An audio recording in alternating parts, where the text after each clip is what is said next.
You wanted the best. You've got the best podcast. The hottest podcast in the world. The Chris Voss Show, the preeminent podcast with guests so smart you may experience serious brain bleed. The CEOs, authors, thought leaders, visionaries, and motivators. Get ready. Strap yourself in. Keep your hands, arms, and legs inside the vehicle at all times, because you're about to go on a monster education roller coaster with your brain. Now, here's your host, Chris Voss. Hi, this is Voss here from the ChrisVossShow.com. Welcome to the big show, my family and friends. We certainly appreciate you guys being here. Thanks for tuning in. As always, when the Iron Lady sings it, the show has begun. For 15 years, we bring you the smartest people, the people that can change, impact your life, improve your life, give you what we call the Chris Voss Show glow. The CEOs, the billionaires, the Pulitzer Prize winners, the great authors, people who have shared a lifetime of experiences, and they bring it condensed to you in a very short time on the Chris Voss Show and give you that beautiful Chris Voss Show glow that you can walk around with every day going, I'm really darn smart. Because I listen to the Chris Voss Show. Help share the love. For the show, your family, friends, and relatives, go to goodreads.com/Chris Voss, LinkedIn.com/Chris Voss, YouTube.com/Chris Voss, and Chris Voss 1 on the Tickety-Talkety. We have an amazing gentleman on the show. He is an author who just wrote the book that came out October 10th, 2023. A bold return to giving a damn. One farm, 6 generations, and the future of food. Will Harris is going to be joining us on the show today, and he'll be talking about his amazing insights in his book. And he also has his website, whiteoakpastures.com. Welcome to the show, Will. How are you?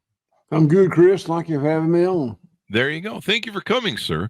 And so I gave the .com, the whiteoakpastures.com. Is there any other places on the internet you want your people to come check you out and look you up? No, White Oak Pastures is it. There you go. Simple and easy as it were. So give us a 30,000 overview of what you put into the book. The book is the story of my family's farm in Bluffton, Georgia, White Oak Pastures. My great-grandfather founded the farm in 1866, and I am the 4th generation of my family to run the farm. My daughters and their spouses, 2 daughters and their spouses, are living on the farm and really doing a lot of the operation today. And they've got 5 children who are the 6th generation on the farm. There you go. And so you talk about being raised as a 4th generation farmer, inheriting White Oak Pastures, and what it was like to be a full-time commodity cowboy. So what was... give us some in-depth that of how you grew up and came about your wares. Well, the book is about the farm from its beginning, but I think that to a great extent it's the history of food production in this country. The way that my great-grandfather and grandfather ran the farm would have been multi-species with a lot of focus on the land, the animals, and the community. My dad took over the farm post-World War II, and under him, it became a commodity cattle farm, monocultural cattle farm, only cattle. And he ran it successfully. I took over the farm. I went to the University of Georgia, majored in animal science. It had previously been animal husbandry, but it had become animal science. I ran the farm very industrially for 20 years. In the mid-90s, I started a transition to a model that actually resembles what my great-grandfather and grandfather did more than it resembles what my dad and I did. I didn't set out to emulate that. I just started making changes and one day realized that how much it looked like the previous model. Oh, there you go.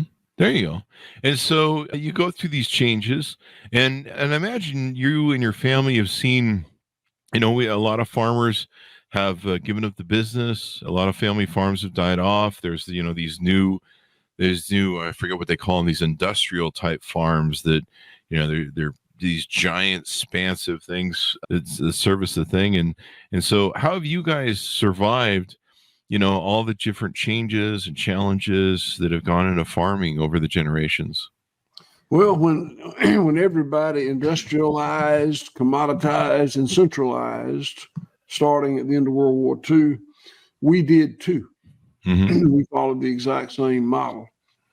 It's just that 50 years into it, we started back the other way. We made some really radical changes and went back to the more multi-species natural production model that the first two generations of my family had adhered to.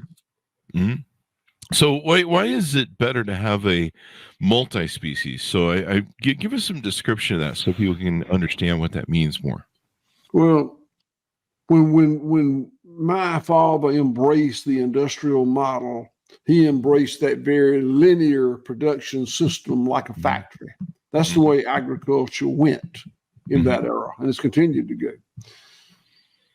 It is a very, again, linear as opposed to cyclical system. Nature operates in cycles. Industry operates in a straight line. Mm-hmm. So philosophically, what we did is move back to that closed system. In my mind, in my opinion, nature abhors a monoculture. Nature will not tolerate a monoculture. Really? I don't believe that you can come up with a single ecosystem, natural ecosystem, that is a monoculture. Mm-hmm. Nature thrives and produces an abundance when there are many species of plants and animals and microbes living in symbiotic relationships with each other. Mm-hmm. When we have that happen, it spins off a bounty. All that coal and oil and natural gas in the ground, mm-hmm. That is the bounty, the abundance of nature that spun off in the era of the dinosaur. Oh, wow. When it was really rocking. I mean, it was operating optimally. Mm-hmm. And so things happened, ice ages and such. But what happened to us in the last 60 or 70 years is a very human-induced system. We moved it from the cyclical system of nature to the very linear system of industry. Mm-hmm. There you go. And so so at one point you went to cattle, I think you said, as a linear model. Now what does the farm look like? Who's on the farm? What sort of animals do you have on the farm? We pasture raise cows, hogs, sheep, goats, rabbits, and poultry. Oh, wow. We have, and they're again living together in symbiotic relationships. We have organic vegetables. We're vertically integrated. I built a USDA inspected red meat processing plant on the farm, mm-hmm. and a USDA inspected poultry processing plant on the farm. Mm-hmm. And the waste from those plants is composted and put back onto the land. Again, very cyclical. Mm-hmm. And I'm just really pleased with the impact it's had on our land, the water that comes off of our land, on the economy of this little rural town we're in, Bluffton, Georgia. Mm-hmm. And you focus on a lot of different things. You've got artisan goods. You've got some events that you hold there and lodging that you do there on the farm. It looks like you ship out meat that people can order that are from the farm directly. And yeah, I'm looking at the photos and there's a mix, normally I see what you talk about, a monolith sort of linear farm. When you look at it, I'll drive by a farm here in Utah, I'll just kind of see cows or something. But you guys have the cows mixed with the goats, it looks like, and I can see all the chickens running around between them. So everybody's having a party on the farm there. And it's benefited our land. These numbers probably don't mean much to you, but the organic matter in our soil mm-hmm. over the last 20 years has gone from 0.5% to 5%. A 10x improvement in the organic matter in the soil. And the organic matter is a direct measure of the life in the soil, the mm-hmm. microbial life that occurs there. And we've also had an economic boom for the community. When I was an industrial cattleman 20 plus years ago, I had 4 minimum wage employees. And today we've got about 170 employees. Holy crap. We're the largest private employer in this county. Mm-hmm. Our payroll's over $100,000 a month. And that money stays here in this Clay County, Georgia, where I'm sitting right now. Mm-hmm. In 2020 was the poorest county in the United States of America. Wow. Not Georgia, the United States.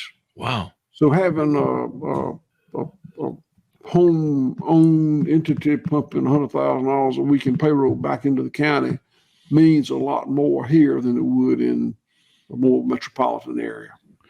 There you go. And you guys, I know in the book you talk about how there's farms that, they use chemicals, antibiotic, and steroids. Have you guys found a way to get around that? We have. In fact, that's kind of what pushed me into moving from the industrial model to this kinder, gentler model. Is I was a very heavy-handed user of pesticides, antibiotics, ionophores, all the technical tools that reductionist science had given us to increase yield was kind of my playground. Yeah. And I just reached a point that I said, this is too much. Yeah. There you go. And so now people can ship meats. Tell us about some of the offerings you do on the website here that I see. There's a lot going on. It looks really cool, supporting your local farm. Yeah, I built this as a wholesale company. Mm-hmm. Again, I'm in a very poor, very remote rural area and don't have a local clientele. So, and we produce $25 million worth of product a year. So I needed to get it to consumers somewhere. Mm-hmm. So it looks like we found wholesale grocery as our market, and we still in wholesale grocery, Publix and Giant Eagle and a number of grocers support us. Mm-hmm. But really, we struggle in grocery. Grocery companies are geared to deal with big multinational companies that can provide a lot of product in a short period of time. They're very good to us, but we have found that selling direct to consumers through our website, we have our own order fulfillment center here on the farm. So we pack boxes 5 days a week and ship it to 48 states.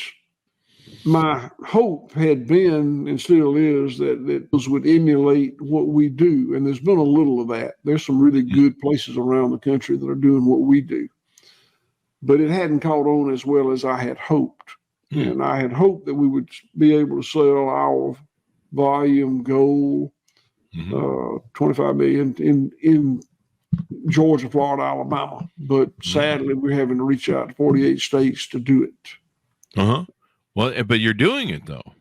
So we are doing it. I really want to see food become more local. And to do that, you've got to have more local producers. And doing what we did 20 or 25 years ago was difficult, and it would be even harder now. Things the market has matured. A lot of imported product comes in. You probably didn't know. You probably did not know this, but in 2015, the rule was changed, and grass-fed beef can be brought into this country from 20 plus countries. Holy crap! And labeled as product of the USA, legally. Really? Legally and properly labeled as product of the USA. Wow. And as a result, most of the grass-fed beef that people buy, unless they really know the story, is coming from New Zealand or Australia or Uruguay, other places. Mm-hmm. And it's really made it hard on for others to do what we did. We made our change before that horrible change came to the law. There you so people can order. I'm looking over the stuff here. They can order goods, grass-fed beef, grass-fed lamb. That makes me hungry. Heritage pork, Iberico pork, from Iberian hogs from Spain. There you go. Pasteurized chicken and poultry, pasteurized rabbit, if you're into that. Organic vegetables, farm store, and pet stuff as well. And people can order it right off your thing. They can get the steaks, the ground beef, the briskets, ship right to them. You even sell bone broth. That's good for you there. Would you call this organic or just grass fed or grass fed? I was certified organic. I gave that up somewhat in protest. I don't know if you know this or not, but under the USDA organic certification rules, you can buy organic vegetables that come from a hydroponic greenhouse with artificial light. The vegetables never touch the soil and never see the sunshine. And I don't want to be part of that program anymore. There you go. Well, this is pretty amazing, and people can order all this stuff. Now, tell us about the lodging you do and the events. That sounds really cool too, as well. Yeah, we've been invited to go to some places around. My daughter will tell me where to go and when to leave, but we're trying to help the book get started, and it's actually been beyond expectation, promising at this early moment. I don't think, and financially, we don't make a lot of money on the book. We sold the book rights to Penguin Viking. They're very nice people that helped us, but we're not promoting it for profitability. We're promoting it because it helps, I think, people understand what's wrong with the food production system in this country. Definitely. What can be done to correct it. Different sauces you can order, jars and I think there's a renaissance coming in this country. I live here in Utah, and I try to eat fairly well, veganese, if you will, is what I call it. And I try and get organic. I don't really go for organic too much, but I try and get good, healthy food. And here in Utah, we have the local farms. And a lot of the farms used to do, like what you said, sell to wholesale to retail. And when COVID came around, a lot of the restaurants shut down that were buying from the local farms because no one was in buying food. And so they set up retail shop to sell their own food.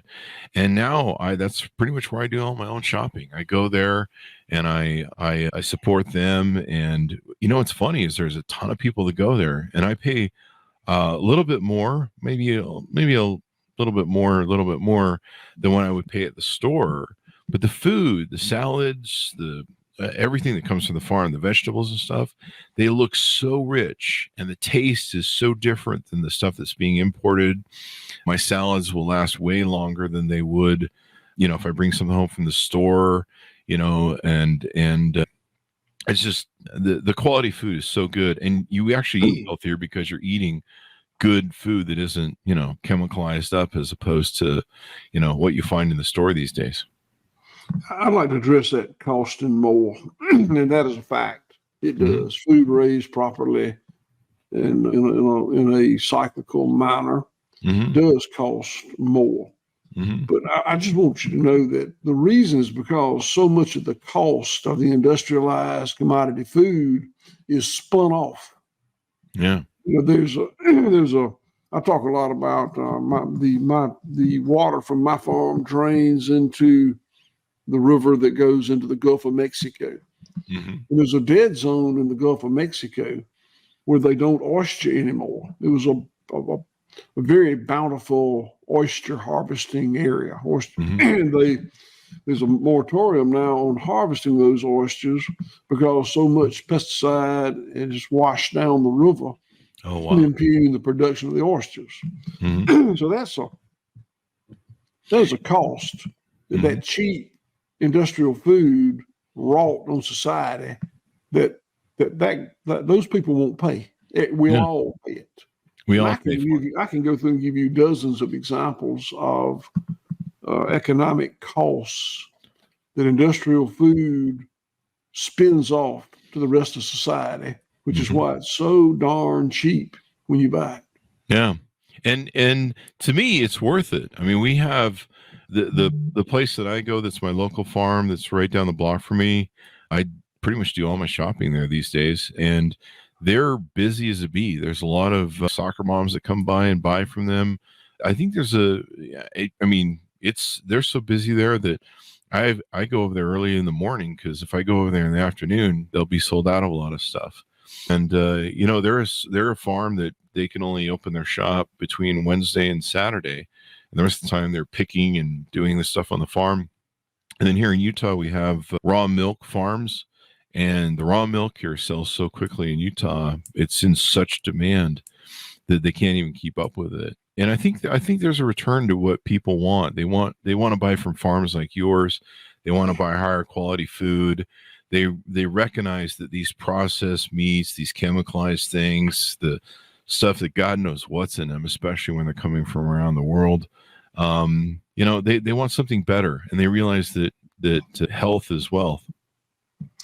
Well, I'm really glad to hear you say that in your area the needle is moving, and I think it is in some areas. But now, Big Food has really done a great job greenwashing product and taking our messaging and brilliantly using it on products that are not the same.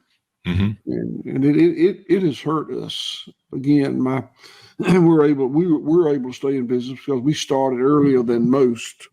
But I've known a number of other farms all over the country that have moved in this direction and couldn't afford to stay here.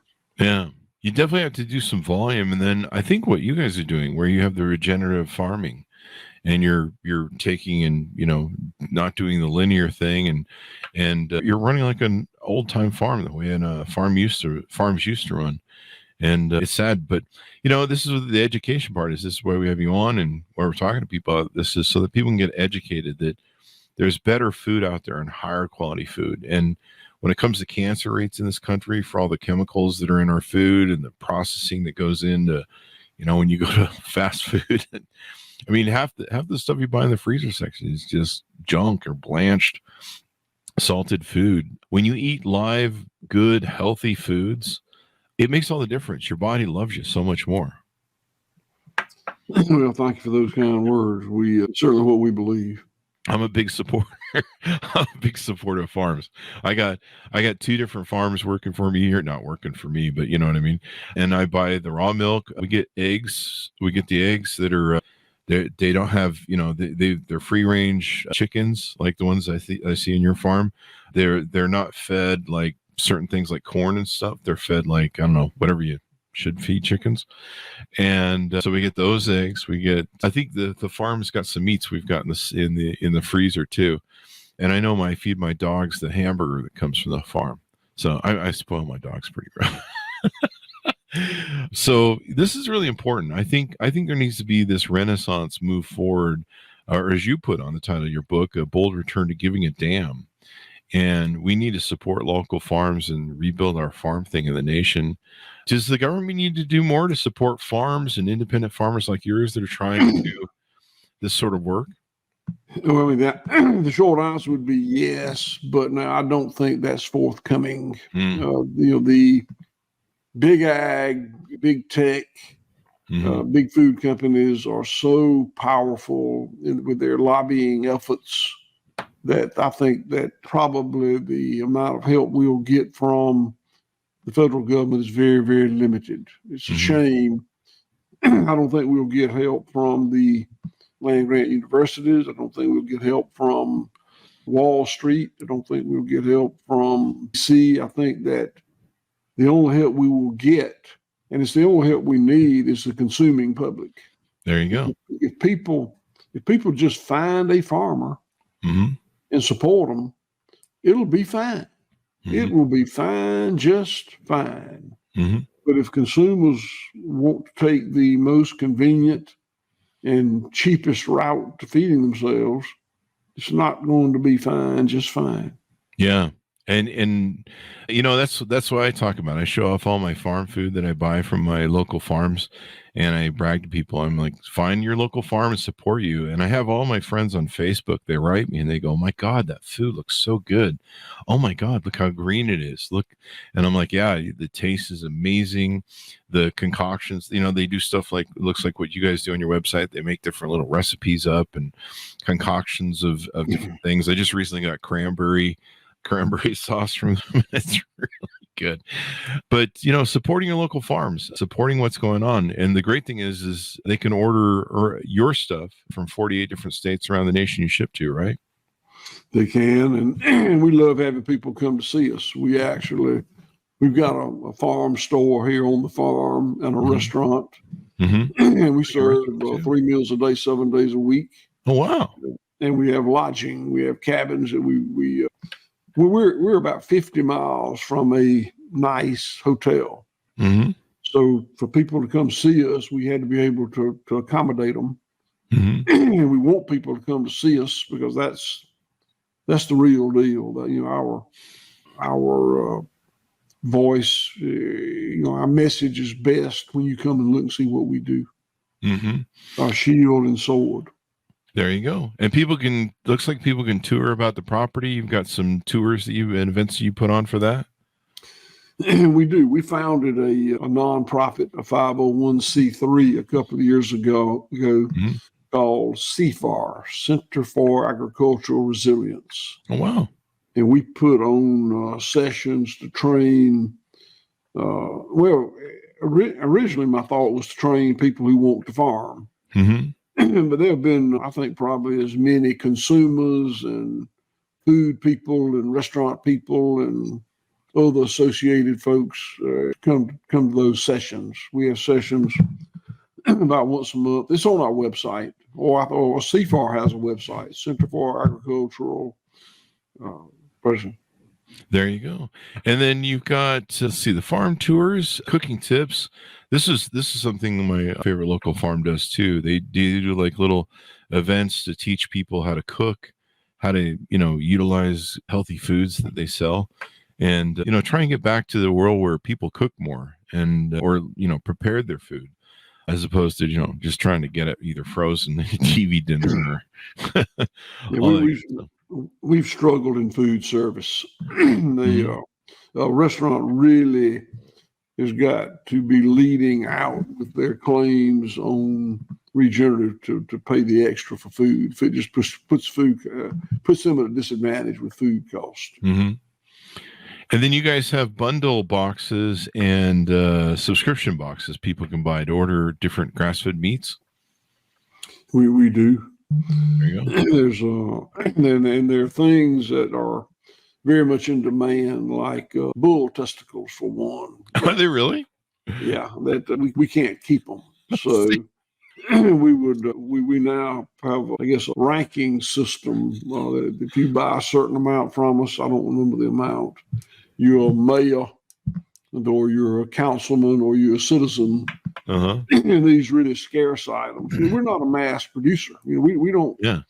If you're a IBP or a Tyson or one of these big multinational food companies, quantity is not an issue. If you don't have enough, you just import it from Australia. Yeah. And here, when we're out, we're out. Yeah. So we stayed in so much trouble. Well, when we went to that system, that system of ranking customers happened during the pandemic. We had faithful customers who had been ordering for years, and we'd serve them. During the pandemic, we sold out of everything. Oh, wow. And we sold out to complete strangers that just called and ordered.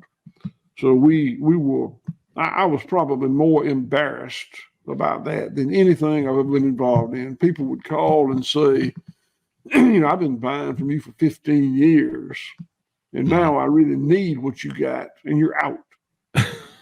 So that's when I don't like elitism, but I needed to protect those people. So that's when we sat down, and my daughter and her staff sat down and came up with that ranked system so that the things that are really in great demand but limited supply, we can reserve it for the people that support us 52 weeks a year. There you go. That makes sense. I see on your website, I can order half of a cow. That is funny. A whole cow. Can I get a whole cow? Wow. Or a quarter of a cow or an eighth of a cow. And There you And go. I don't really look at these figures very closely, but I would tell you that probably our biggest sellers are those cow kits, we call them. You know, eighth, quarter, half, or whole cows. Wow. You know, that's what when I grew up, the local farms here in Utah, you know, everybody kind of had a farm and had a couple cows on them. And my best friend, they would buy 1 or 2 cows every year, and they'd let them pasture around the yards. And then they would, when, you know, butchering time came, they would take the cow and turn it into meats, and then they would freeze it all, and the family would share in it. That was kind of the way everyone worked when I was growing up.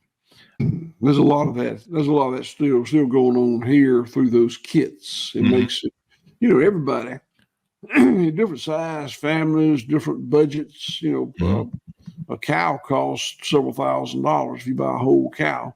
And so we broke it down to smaller and smaller units to make it more affordable and storable and practical for people that want to do that. And then you've got all the different various cuts of meat all year round too. Yeah, you can choose. If you don't want a kit, you can choose whatever you want. From ground beef to fillets. There you go. Same with the pork and lamb and goat. And it can just get sent to you. It's certified non-GMO, certified humane, ecological outcome verified in the Land to Market program.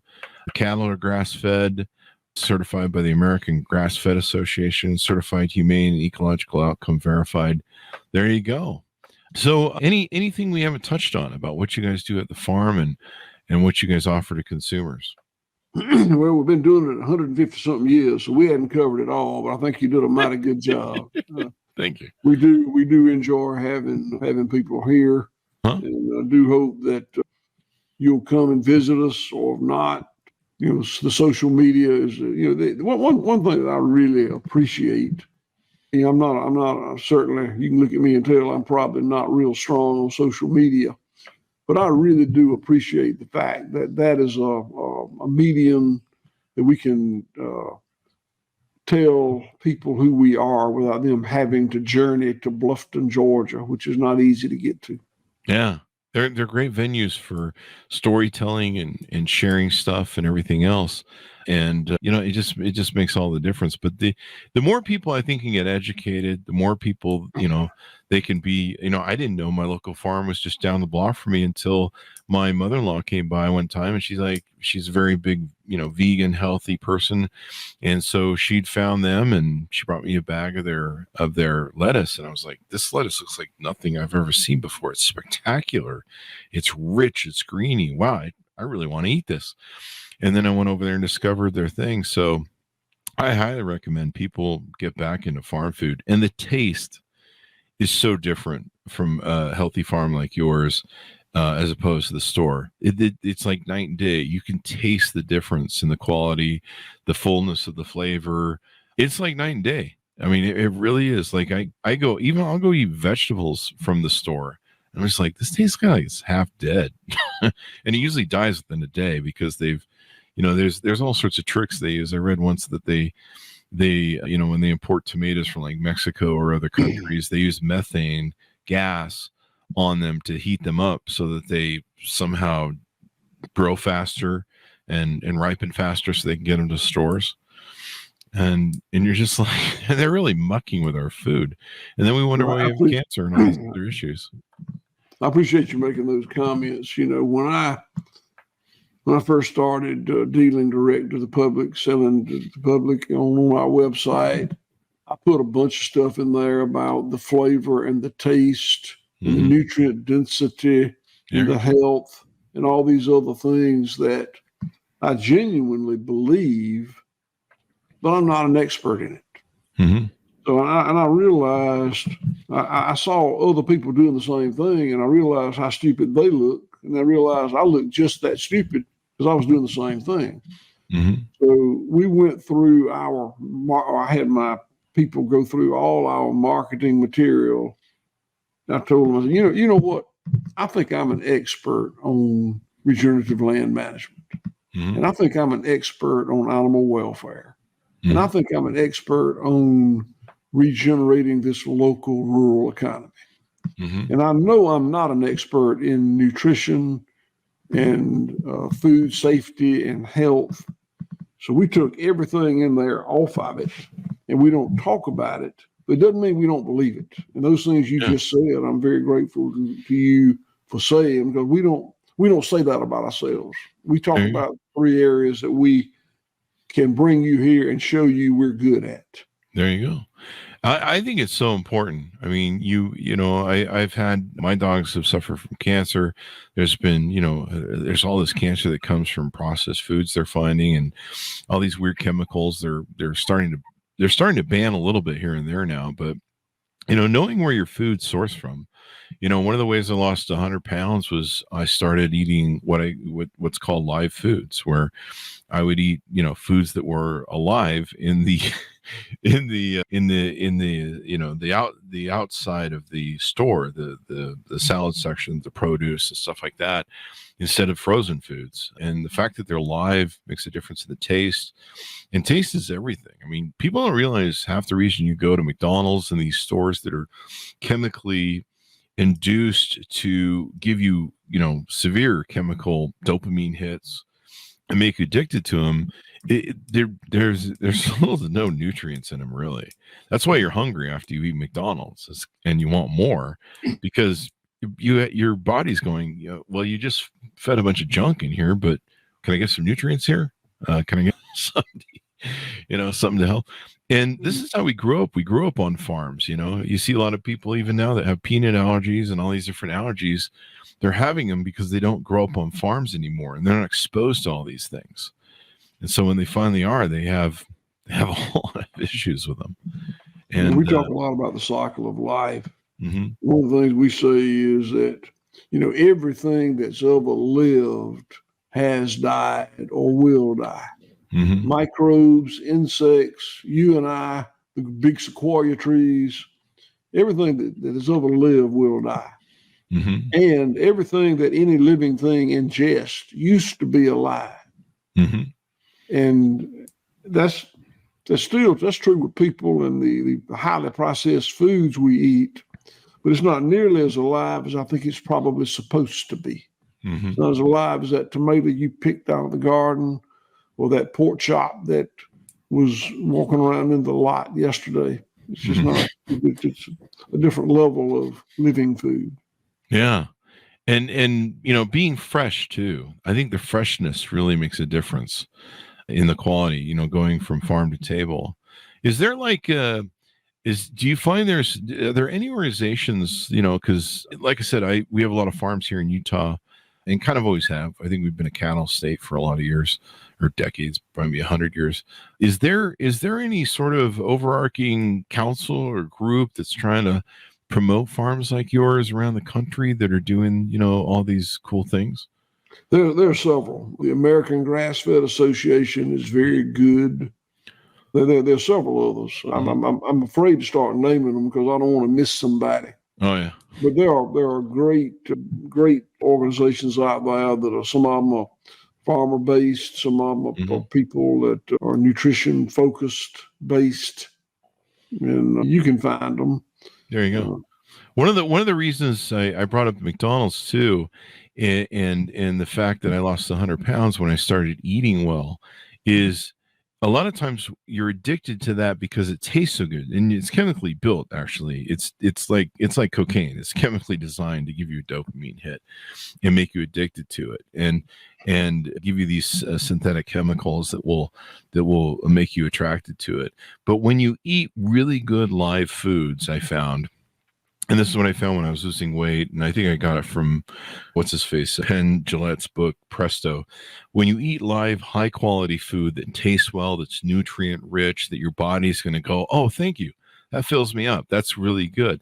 It makes all the difference in your experience with that, and it gets you off of eating this other stuff that you're eating because it seems to taste good to you, but it's not good for you.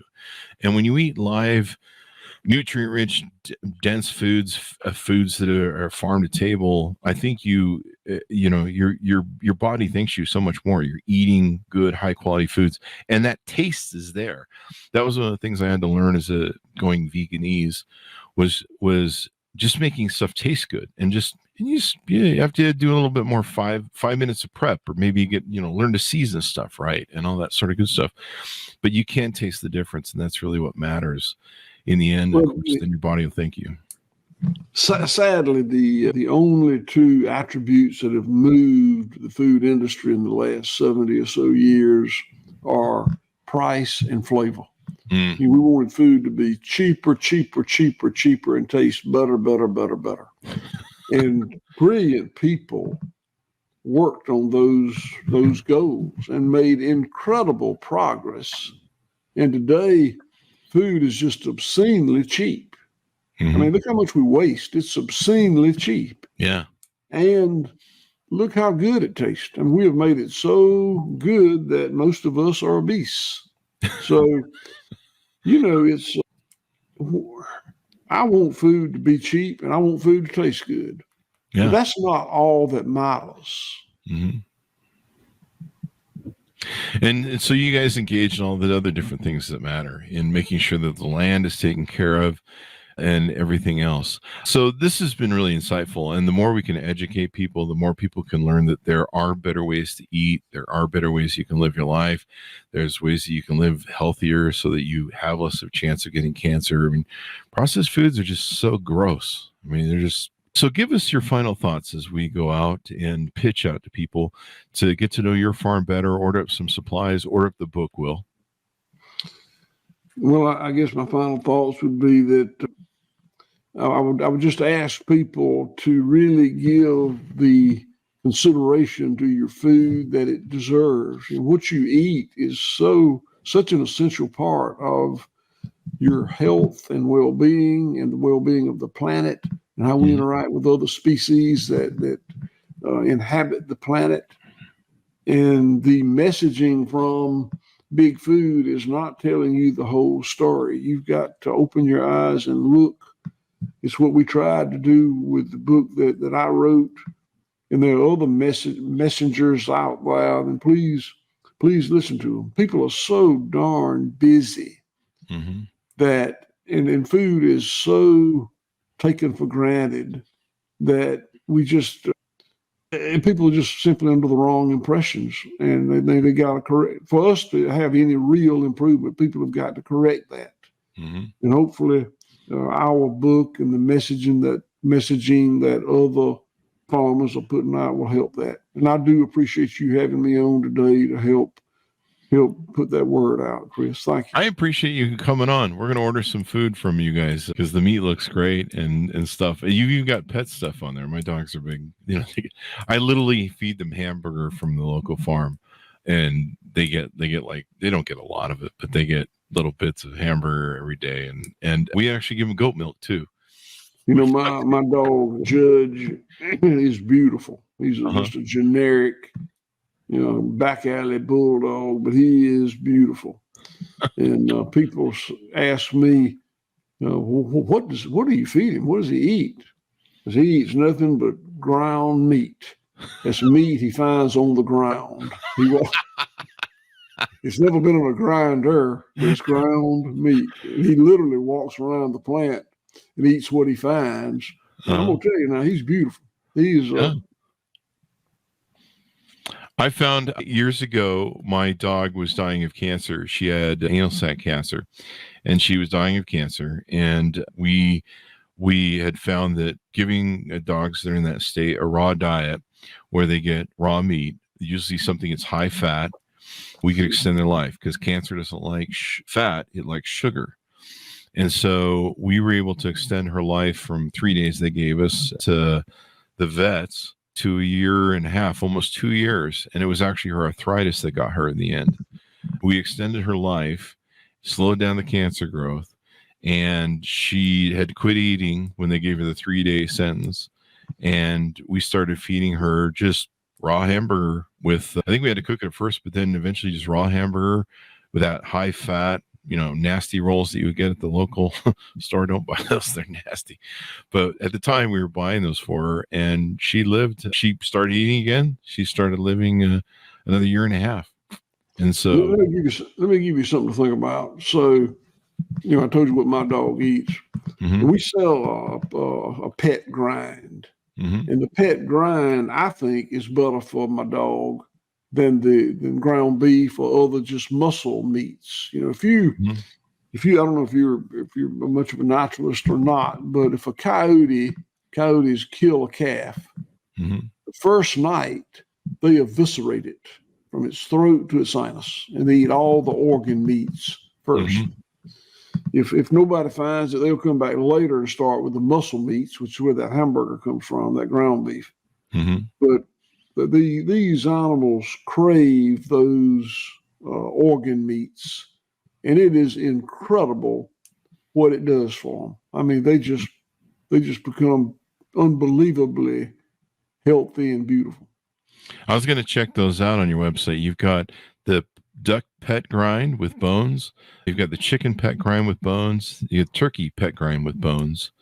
And we feed our dogs raw. I got stuff that I buy that's frozen. It's supposed to be some of the best foods that I can get, but sometimes they're a little finicky. And they're probably after the organs that you're talking about. And I give them raw goat's milk. I get raw cow's milk. And then you guys sell rawhides as well, looks like. Rawhides that the dogs can have in different parts. We do, and I don't know too much about the pet chew business, but most of it is we have a big pet chew business. We take those hides that we don't tan and make rawhide pet chews out of them. Mm-hmm. And nothing is put on those hides except when we soak them. I mean, you get the hair off. Mm-hmm. Most of the pet chews in this country are imported from other countries, and all I know is what I've been told, but I'm told that people really need to learn more about what's in those imported rawhide pet chews chemically. Yeah, there's people that have been poisoned, the stuff that's come from China. Ugh, it's awful. Well, thank you very much for coming on the show. We really appreciate it. And the more we can educate people, the better.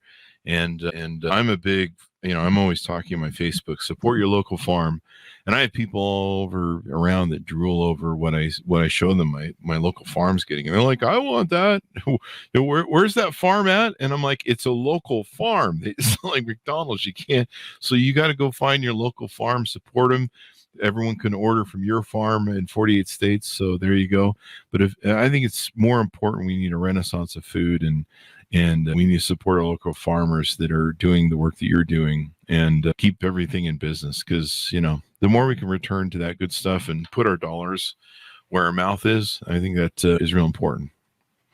Well, thank you very much for helping me get my message out. There you go. So guys, check it out. You can order it up and check out the website, learn more, maybe send a corporate event out to the thing. Take a corporate event out to a farm for a change. There you go. Might learn some stuff about the land and innovate. WhiteOakPastures.com. Go there and check it out. You can also order Will's book wherever fine books are sold. A Bold Return to Giving a Damn. One farm, 6 generations, and the future of food. And probably the future of food is important for the future of us as human species. Thanks to everyone for tuning in. Go to goodreads.com/Chris Voss, LinkedIn.com/Chris Voss, Chris Voss 1 on the TikTok, and ChrisVossFacebook.com. Thanks for joining us. Be safe, and we'll see you guys next time.